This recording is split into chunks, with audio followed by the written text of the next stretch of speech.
إنك لا تسمع الموتى ولا تسمع الصم الدعاء إذا ولوا مدبرين وما أنت بهادي العمي عن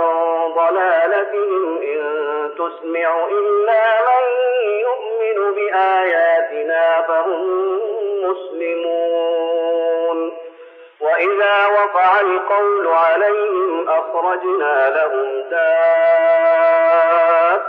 من الأرض تكلمهم أن الناس كانوا بآياتنا لا يوقنون ويوم نحشر من كل أمة فوجا ممن يكذب بآياتنا فهم يوزعون حتى إذا جاءوا قال أكذبتم